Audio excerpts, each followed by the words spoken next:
के लिए या कुछ लेने के लिए। पर ये सबसे बड़ी समस्या जो है भाषा, ये भाषा का समस्या कब तक, ये भाषा की समस्या को कब तक हम तोड़ पाएंगे, इसके लिए मैं बहुत चिंतित हूं। काफी दिन पहले मैंने एक तेलुगु गाना सुना था, वह गीत मुझे आज याद आया। शायद उच्चारण सही ना हो, और उच्चारण सही नहीं होने से उसका मीनिंग भी दूसरा हो सकता है। फिर भी मैं 2 लाइन में कुछ बातों को रखने के पहले आपके सामने गीत गा के पेश कर रहा हूं। दचना दाड़िलो ना दाड़ी नी दाड़ी पोरो दाड़िलो, दचना दाड़िलो ना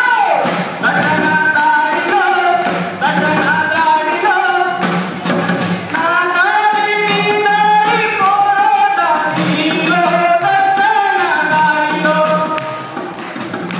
साथियों, इस गाना का आप खुद अपने समझ लें, और हमसे हो सकता है कुछ भूल त्रुटियां भी होगी, तो मैं निश्चित वादा करता हूं आप मुझे ऐसे ही विभिन्न अवसरों में आमंत्रित करते रहेंगे। तो आज 1 लाइन का गीत मैं गाया, तो आने वाले दिनों में शायद तेलुगु में भी आपको कुछ बताऊंगा या गीत सुनाऊंगा, ये मैं पूरा भरोसा देता हूं। साथियों, आज आने के बाद मुझे बहुत खुशी हो रही है, और जब से भी मैं हैदराबाद आया हूं, तब से मैं या झारखंड के क्रांतिकारी टीम कुछ नए चीज सीखते हैं। हम सिखाने यहाँ आते नहीं हैं, हम किसी को समझाने आते नहीं हैं। सच मानिए, मैं सच बोल रहा हूं कि यहाँ आने से हमें बहुत चीजों का ज्ञान मिलता है। आज तक आप लोगों ने हमें दिया है, क्रांतिकारी गीत गाने के लिए सिखाया है, क्रांतिकारी सांस्कृतिक कार्यक्रम करने के लिए सिखाया है, और यहां तक आप लोगों ने हमें सिखाया है मौत कैसे दिया जाता है, मौत खुद को कैसे हो, ये मौत के लिए भी मुझे सिखाए हैं। क्योंकि जिस तरह यहां पर सांस्कृतिक कर्मियों की शहीद होना, संघर्ष करते हुए शहीद हुए हैं, वह शहीद हमें प्रेरणा दी है। हम उन शहीदों से प्रेरणा लिए हैं कि हम जनता के लिए कैसे हम कुर्बानी खुद को होते हैं, और कुर्बानी के लिए कैसे तैयार होते हैं। कुछ साल पहले की बात है, देश में एक प्रसिद्ध कलाकार, जन कलाकार, क्रांतिकारी कलाकार कवि गदर के ऊपर में गोली चलवाया था यहाँ की सरकारों ने। गोली खाने के बाद भी गदर ने कैसे मुस्कुराया, और उसके बाद कैसे अपने गीतों को जनता के पास ले गया, वह गदर आज भी हमें प्रेरणा दे रही है। और गोली खाने के बाद भी कैसे मुस्कुराया, ऐसे अनेकों क्रांतिकारियों का मिसाल है हमारे देश में, जो जनता के लिए सही मायने में सोचते हैं। वह मौत से भी नहीं डरते हैं, गोली खाने से भी नहीं डरते हैं, जिसके चलते मैं भी मौत की जब सजा सुनाया गया था तो मैं भी नहीं डरा था। अपने आप को गर्व महसूस कर रहा था। जब मुझे दोषी ठहराया, फर्जी केसों में दोषी ठहराया, कहा पहला गोली चलाने वाला जितन मांडी यही है, पहचाना गया। उसके बाद भी मैं अपने आप को अंदर से मजबूत हो रहा था, संकल्प ले रहा था, और उन दिनों का इंतजार कर रहा था कब मुझे मौत की सजा सुना दिया जाएगा, जिस मौत की सजा को मैं चुनौती दूंगा और लोगों के सामने एक मिसाल पेश करूंगा। ये दिन मैं इंतजार कर रहा था। आस्ते आस्ते वह दिन आया भी, और मौत की सजा सुनाने के बाद जज ने खुद घबराया, सरकार खुद घबराई, प्रशासन खुद घबराया, पर मैं घबराया नहीं। मुस्कुराते हुए अपने गीतों को जनता के पास एक मीडिया के माध्यम से या किसी भी माध्यम से जनता तक ले जाने का संकल्प था मेरा, ले लिया। हाल में जो बना तेलंगाना या आंध्रा, यहाँ के जितने भी आर्टिस्ट लोग हैं, क्रांतिकारी कलाकार हैं, चाहे लेखक हो, बुद्धिजीवी हो, या सामाजिक कार्यकर्ता हो या अपने अपने पेशे से जुड़े हुए कोई भी व्यक्ति हो जो जनता के लिए सोचते हैं, ऐसे लोगों के अंदर में एक चिंता आ गई थी, चिंता पैदा हो गई थी। आखिर में जीतन मरांडी को मौत की सजा से कैसे बचाया जाए, उनको कैसे हमारे सामने लाया जाए, ये निश्चित आपके सामने एक बड़ी चिंता थी। देश की जनता के सामने बड़ी चिंता थी कि कैसे बाहर आए और इसको हम कैसे चुनौती दें एक जन आंदोलन के जरिए। निश्चित तौर पर पूरे देश में आंदोलन हुआ, लेकिन मैं सबसे ज्यादा आपको धन्यवाद देना चाहता हूं कि आप लोगों ने यहाँ पर ज्यादा आंदोलन किए और यहाँ का आंदोलन से पूरे देश के बुद्धिजीवी, सांस्कृतिक कर्मी, कलाकार और तमाम ऐसे लोग जागे और वहां भी ऐसे आंदोलन को संचालित किए। इसके लिए आप सभी लोगों को मेरे तरफ से तहे दिल से अभिनंदन है। आने वाले दिनों में आप निश्चित ही जानते ही हैं कि लड़ाई मौत की सजा से मुझे बचाया गया जरूर है, लेकिन वहां के गवर्नमेंट ये सजा से इतनी घबराए हुए हैं, रिहाई से इतनी घबराए हुए हैं, सुप्रीम कोर्ट में हाई कोर्ट के जजमेंट के अगेंस्ट में सुप्रीम कोर्ट में अपील किए हैं और सुप्रीम कोर्ट अपील को भी स्वीकार कर लिया गया है। हम सभी जानते हैं सुप्रीम कोर्ट हो, हाई कोर्ट हो, चाहे लोअर कोर्ट हो, ये वर्तमान व्यवस्था का एक हिस्सा है। इस हिस्सा में निचली अदालत मौत की सजा सुनाती है तो ऊपरी अदालत बरी करती है, तो फिर उससे सबसे ऊंची अदालत जो है सुप्रीम कोर्ट, वो क्या करते हैं, व्यवस्था का एक अंग है। तो निश्चित मैं समझता हूं जन आंदोलन के जरिए हम अगर जन आंदोलन अभी संचालित करेंगे, चलाएंगे, तो निश्चित है सुप्रीम कोर्ट भी हमारे पक्ष में निर्णय दे सकती। अगर नहीं करेंगे तो निश्चित है वो शासक शोषक वर्गों के हित में वो भी फैसला सुना सकते हैं, इसमें भी कोई दो राय नहीं है। पर मैं सुप्रीम कोर्ट का जो भी निर्णय हो, चाहे हमारे पक्ष में हो चाहे हमारे अगेंस्ट में हो, जो भी निर्णय हो उस निर्णय को मैं स्वागत करता हूं और इंतजार करता हूं कि जो भी निर्णय आवे अगर हमारा दिल में है जनता के हित में, जन संस्कृति को निर्माण करने का, तो निश्चित ही जब तक हूं तब तक वह सपना मेरा जारी रहेगा और आपको प्रेरणा देते रहेगा। साथियों, ये तो मैं अपनी जिंदगी के बारे में संक्षिप्त परिचय दिया। जहां प्रजा कला मंडी का सम्मेलन आज हो रहा है, कई दौर का कार्यक्रम चला, कई सेशन चला और सेशन में कई तरह की बातें आई, अपने अपने राय लोगों ने दिया। प्रजा कला मंडली की तरफ से रिपोर्टिंग पेश किया गया, कमेटी का भी चयन हुआ। मैं सम्मेलन के अवसर पर ज्यादा कुछ कहना नहीं चाहता हूं, पर कुछ जरूर कहना चाहता हूं, कहूंगा, क्योंकि मैं पहले ही बोला मैं जब भी आता हूं यहां सीखने के लिए आता हूं। सबसे खुशी की बात यह है पूरे देश भर में प्रजा कला मंडली की तरह या क्रांतिकारी विचारों से प्रेरित ऐसे संगठन नहीं है जो प्रजा कला मंडली आज है और 5वां सम्मेलन करने जा रहे हैं। सम्मेलन का कुछ हिस्सा बाकी है पर सम्मेलन संपूर्ण रूप से सफल होने की ओर है। तो हम समझते हैं कि प्रजा कला मंडली 5वां सम्मेलन करके पूरे देश में निश्चित तौर पर एक क्रांतिकारी संदेश देंगे। ऐसे लोगों के ऊपर, ऐसे लोगों के लिए ये एक संदेश है, क्योंकि 5वां सम्मेलन तक पहुंचना किसी भी कल्चरल संगठन को बहुत कठिनाइयों से सामना करना पड़ते रहा है। जैसे कि मैं बार बार सुन रहा था, कॉमरेड ललिता शहीद हुई है, कुमारी एक्का शहीद हुई है और कई सारे ऐसे शहीद हुए हैं जो प्रजा कला मंडली के साथ जुड़े हुए थे और इसमें काम करते हुए शहीद हुए हैं। तो निश्चित तौर पर या ये तेलंगाना की प्रजा कला मंडली का ये सम्मेलन का सफलता नहीं है, या प्रजा कला मंडली का सम्मेलन का सफलता पूरे देश के लिए है, पूरे देश के क्रांतिकारी जनता के लिए है। पूरे देश के शोषित उत्पीड़ित मेहनत जनता के लिए सफलता होगी। और जो भी कार्यक्रम यहाँ पर लिए जा रहे हैं, लिए गए हैं, प्रस्ताव लिए गए हैं, केवल यहाँ के लिए नहीं, मैं समझता हूँ पूरे देश के लिए ये कार्यक्रम है। वहां तक पहुंचाने के लिए, वहां तक लोगों को देने के लिए हम समझते हैं जो भी नई कमेटियां बनी हैं, ये कमेटियां अपनी भूमिका को निभाएंगे, अपनी जिम्मेदारियों को पालन करेंगे और यथासंभव अपनी कार्यक्रम को पूरे देश के लोगों तक पहुंचाएंगे और ले जाएंगे।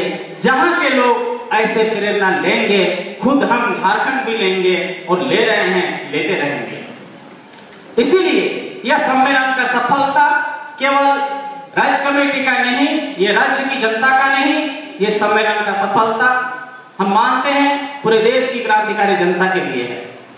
साथियों, हम सांस्कृतिक संगठन या किसी भी संगठन को संचालन करने के लिए, चलाने के लिए, अगर हमारा संगठन का बुनियादी चीज, बुनियादी ढांचा अगर मजबूत नहीं है, सही नहीं है, तो हम किसी भी संगठन को सही ढंग से, सही रूप से संचालन नहीं कर पाएंगे।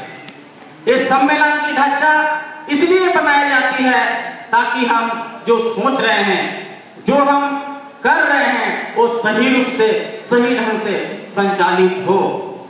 इसीलिए ये प्रजा कला मंडली का जो संगठनिक ढांचा स्टेट कमेटी तक जो निर्माण हुआ है और ये बनी है, ये संगठनिक ढांचा हम उम्मीद करते हैं कि ये संगठनिक ढांचा निश्चित तौर पर जिस गांव में, जिस जिला में, जिस प्रखंड में, जिस राज्य में नहीं है, तो ऐसे संगठनिक ढांचा मजबूत करने का जो पहल है, ये मजबूत करेंगे और निश्चित मैं समझता हूं कि ये संगठनिक ढांचा मजबूत होगी और प्रजा कला मंडली का जो उद्देश्य है, लक्ष्य है, ये प्राप्ति करने में प्रजा कला मंडली लगातार, निरंतर एक सैद्धांतिक तौर पर, वैचारिक रूप तौर पर संघर्ष करते हुए आगे बढ़ेंगे। ये कमेटी से भी उम्मीद करता हूं। साथियों, सांस्कृतिक पहलू पर मैं थोड़ा सा बात रखना चाह रहा हूं कि हम सांस्कृतिक पहलू को हम छोटा दायरे में नहीं देखेंगे। हम एक गीत को एक संस्कृति के रूप में नहीं देखेंगे, एक नाटक को हम संस्कृति के रूप में नहीं देखेंगे। हम ये संस्कृति अपने आप में एक बड़ा महत्व रखता है, उसका दायरा बड़ा है, विशाल है। हम सभी जानते हैं कोई भी समाज व्यवस्था हो, समाज व्यवस्था का 3 अंग होते हैं, अर्थनीति, राजनीति और संस्कृति। जो संस्कृति जो है वो प्रतिबिंब है, अर्थनीति जो है वो बुनियाद है, संस्कृति जो है उसका दीवार है। तो हम समझ सकते हैं एक दूसरे का परिपूरक संबंध है, अर्थनीति, राजनीति और संस्कृति। अब अर्थनीति, राजनीति और संस्कृति भी किसी पर निर्भर है, ये समाज पर निर्भर है। समाज जैसा रहेगा वैसा अर्थनीति होगा, समाज जैसा रहेगा वैसा राजनीति होगा, समाज जैसे रहेगा वैसे संस्कृति होगी। हम देखते हैं कि वर्तमान समाज में किसके हित में समाज है, किसके द्वारा संचालित हो रही है समाज। निश्चित तौर पर हम जानते हैं दबे कुचले शोषित उत्पीड़ित मेहनत कर जनता के हित में ये समाज और व्यवस्था नहीं है, ये शोषक शासक वर्गों के द्वारा संचालित हो रही है पूरे देश की सिस्टम को। तो निश्चित है अर्थनीति भी उसके हित में ही है, राजनीति भी उसके हित में ही है और संस्कृति भी उसके हित में ही है। इसीलिए साम्राज्यवादी, पूंजीवादी लोग, सामाजिक लोग, जितने भी कॉर्पोरेट घराने के लोग जो सोचते हैं वह सोच 1 मिनट में पूरे दुनिया को दे देता है, क्योंकि उसके पास संसाधन है। अपनी सोच को प्रचार करने के लिए, दूर तक ले जाने के लिए 1 मिनट भी नहीं लगता है। जो सोचते हैं वह सोच पूरे दुनिया के लोग देख लेते हैं, पूरे दुनिया के लोग समझ जाते हैं, पूरे दुनिया के लोग वो सोच में प्रभावित हो जाते हैं। ऐसे स्थिति में प्रजा कला मंडली हो, जितनी भी क्रांतिकारी सांस्कृतिक संगठन हो, उनके सामने बहुत बड़ा जिम्मेदारियां हैं, बहुत बड़ी चुनौतियां हैं। और पूंजीवादी लोग जैसे सोचते हैं सोच 1 मिनट में चला जाता है पूरी दुनिया में, लेकिन हम क्रांतिकारी सांस्कृतिक कर्मी या क्रांतिकारी सांस्कृतिक संगठन अर्थात प्रजा कला मंडली, हम जैसे सोचते हैं, सोचने के बाद सालों साल लग जाता है अपने विचार को वहां तक ले जाने के लिए। जिसके लिए हम सोचते हैं, जिसके लिए हम करना चाहते हैं, उन तक पहुंचाने के लिए हमें काफी समय लगता है, पर काफी समय के बाद भी हम वहां तक नहीं पहुंचा पाते हैं। क्यों? हमारे पास हमारा सिस्टम हमारे हित में नहीं है, व्यवस्था हमारे लिए नहीं है, जो भी संसाधन है हमारे लिए नहीं है, इसलिए हमें काफी समय लगता है। लेकिन जो भी हो, हम प्रयास कर रहे हैं, हम निरंतर अपने स्तर से संघर्ष कर रहे हैं, संघर्ष करते हुए आगे जा रहे हैं। हम चाहते हैं साम्राज्यवादी संस्कृति, समान की संस्कृति, चाहे उनकी जो गलत नीतियां हैं वो शहर की ओर, शहर से गांव की ओर जाता है, लेकिन हम प्रजा कला मंडली, चाहे तो क्रांतिकारी सांस्कृतिक संगठन जो भी हैं, हम गांव से शहर की ओर ले जाएंगे। का मतलब क्या है कि हम लोगों को जगाते हैं, जगा रहे हैं और ये सिस्टम के बारे में बताते हैं। तो निश्चित आज तक जो झेलना पड़ा है क्रांतिकारी सांस्कृतिक कर्मियों को, वो हम उससे अपरिचित नहीं है।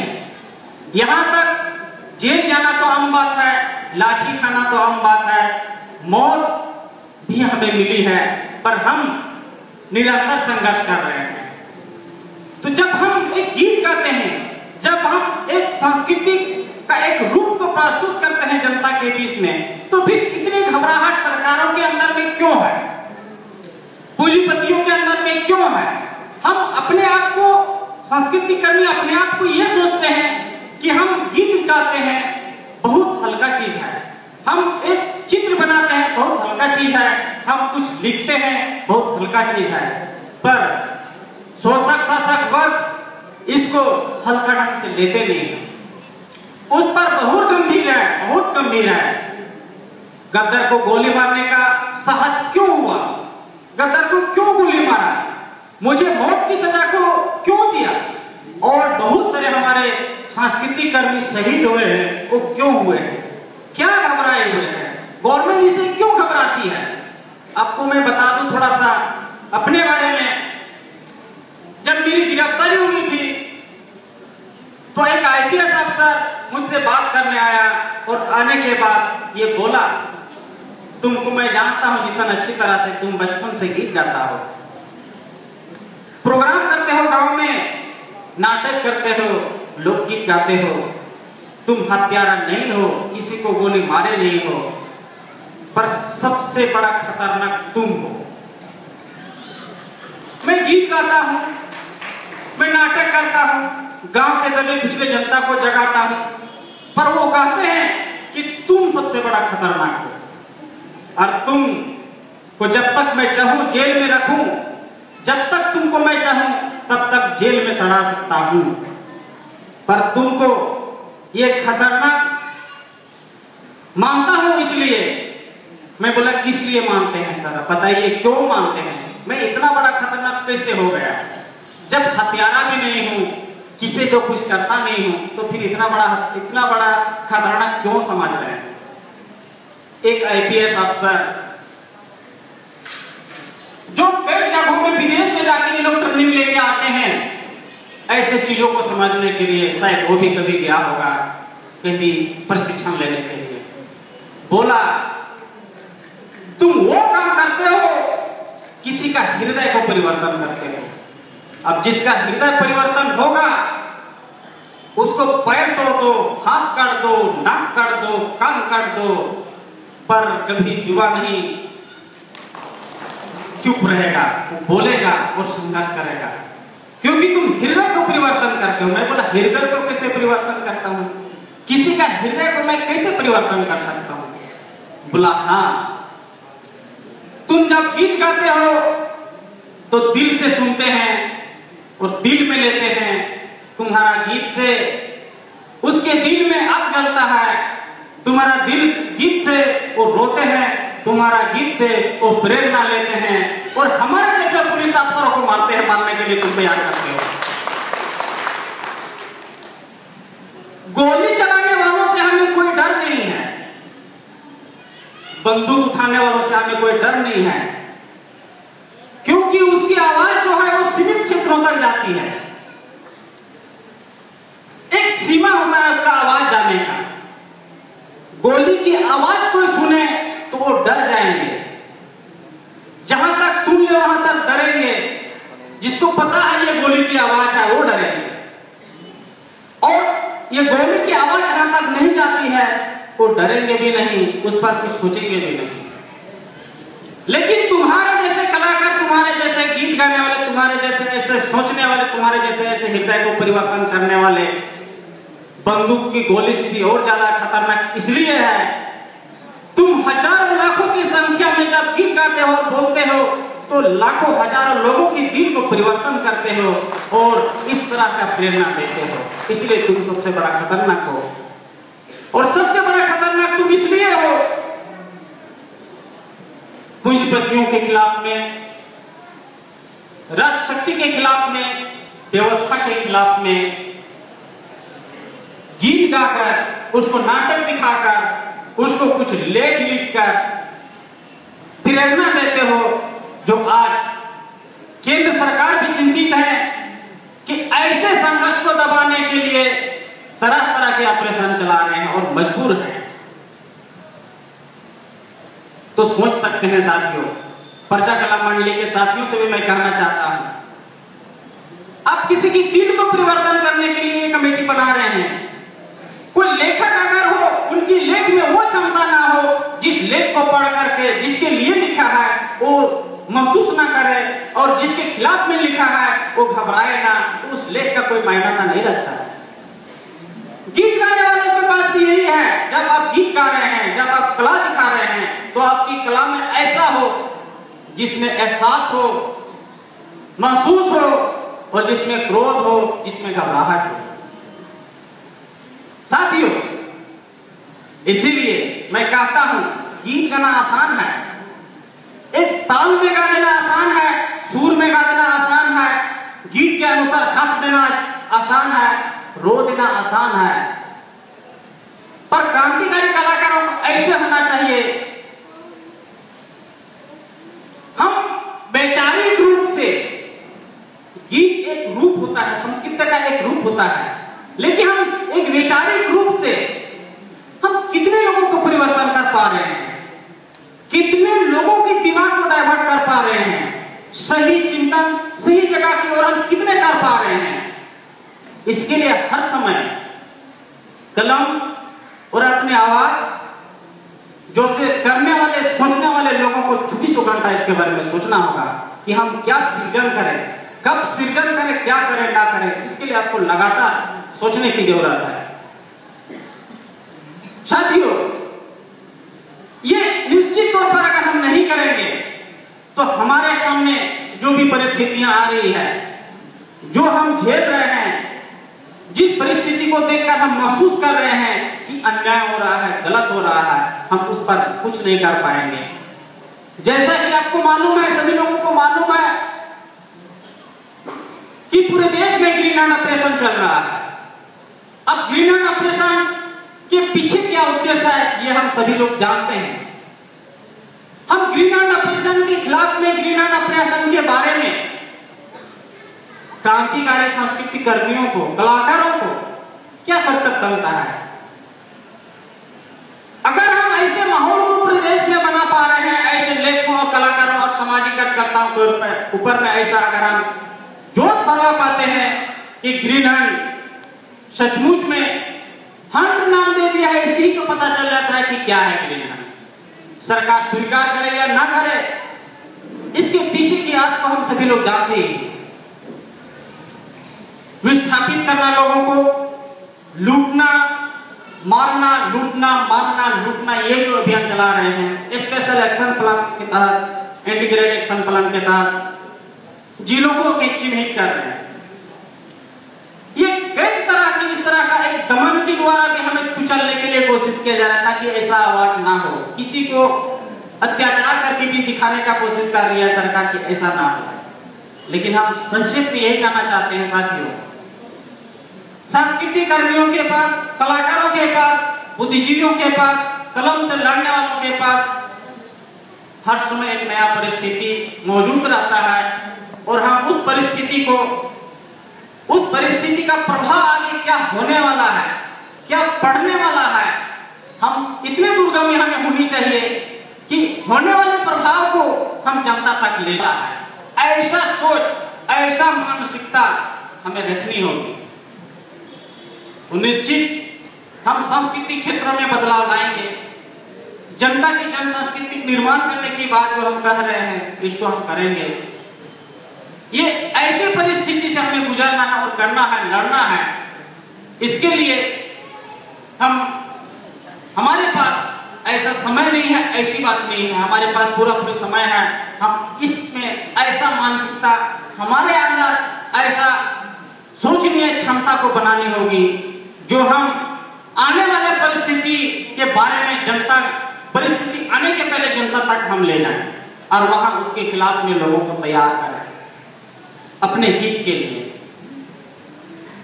निश्चित इस तरह का मानसिकता हमें रखने की जरूरत है। तो साथियों, बहुत सारी बात कर चुके हैं लोग। मैं धीरे धीरे संक्षेप की ओर ले जाना चाहता हूं।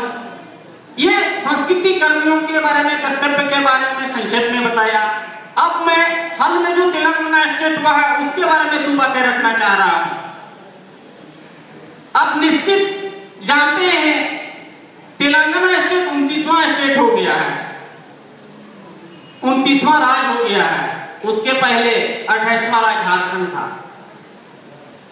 झारखंड के लिए लोगों ने लड़ा, कुर्बानियां दी, कई सारे आंदोलन हुआ, पर शोषण विहीन झारखंड के लिए जिन लोगों ने जान दिया, कुर्बानी किया, अपने आप को निछावर किया, उनकी सपना स्टेट अलग होने के बाद 14 साल हो रहा है, पर उनकी सपना पूरी नहीं हुई। वैसा ही अलग तेलंगाना को लेकर के जो संघर्ष चला, यहाँ पर लोगों की राय अपनी अपनी हो सकती है, अलग अलग तेलंगाना स्टेट अलग हुआ है, ये हो सकता है। लेकिन जो लोग शोषण विहीन तेलंगाना के लिए, जनवादी तेलंगाना के लिए जो संघर्ष कर रहे थे, उनके लिए ये तेलंगाना नहीं है। हम समझते हैं कि सही मायने में स्टेट अलग हो सकती है, सिस्टम का एक हिस्सा है, उसको पार्ट बाय पार्ट बांट दिया जाता है, ये एक अलग चीज है। शोषण शासन करने का उसके लिए बहुत सुविधा होती है, पर जनता के हित में ये अलग स्टेट क्या मायने रखता है? अगर सही मायने में जनता के हित में, यहाँ के तेलंगाना के लोगों के हित में अलग स्टेट नहीं है, तो कैसे मिलेगा, कब मिलेगा, कैसे मिलेगा? इसके लिए तेलंगाना के लोगों को लड़ने की जरूरत है, संघर्ष करने की जरूरत है। और जिस तेलंगाना के लिए आप मांग कर रहे हैं, उस तेलंगाना की लड़ाई को आपको आगे बढ़ाना होगा, तभी आप सही मायने में असली तेलंगाना को पा सकते हैं। अन्यथा 14 साल बीत गया, झारखंड दमन बढ़ा, लूट बढ़ा, खनिज संपदा की लूट बढ़ी, और हर तरह से जुल्म अत्याचार बढ़ा, भूमखिया बढ़े, और विस्थापन की संख्या ज्यादा बढ़ने लगे, अतिक्रमण ज्यादा होने लगे। हर तरह से वहां एक नया परिस्थिति को ही पैदा कर दिया है। वैसे ही आने वाले दिनों में यहाँ भी हो सकता है, पर आप किसके लिए लड़ रहे हैं, कैसे तेलंगाना चाहते हैं? अगर आपको सही मायने में वैसी तेलंगाना नहीं मिली है, तो आपको आगे लड़ने की और जरूरत है, निरंतर संघर्ष चलाने की जरूरत है। साथियों, मैं एक बात अंतिम में यही कहना चाह रहा हूं, प्रजा कला मंडली का जो सम्मेलन है, ये प्रजा कला मंडली के सम्मेलन में कई तरह की प्रस्तावें आई है, कई तरह के बातें आई है। बहुत सारे लोग, बुद्धिजीवी लोगों ने अपने विचार रखा और प्रजा कला मंडली के सामने एक प्रस्ताव रखा। मेरा यही कहने का है, प्रजा कला मंडली के पास जो भी कार्यक्रम है, वह कार्यक्रम एक स्टेट का नहीं है, वह कार्यक्रम पूरे देश के लिए है। दबे कुचले शोषित उत्पीड़ित मेहनत का जनता के लिए है। इसलिए यह कार्यक्रम निश्चित तौर पर पूरे देश में फैलाएं, ले जाएं। नहीं, यही है इस सम्मेलन का प्रेरणा और इस सम्मेलन का सफलता। इस सम्मेलन का सफलता के लिए मैं आप सभी साथियों को, प्रजा कला मंडली के साथियों को, तमाम साथियों को मेरे तरफ से ऐसे अवसर दिलाने में आप लोगों ने काम किया, इसके लिए मैं आप सभी क्रांतिकारी साथियों को मेरे तरफ से क्रांतिकारी अभिनंदन के साथ लाल सलाम, फुल जोहार।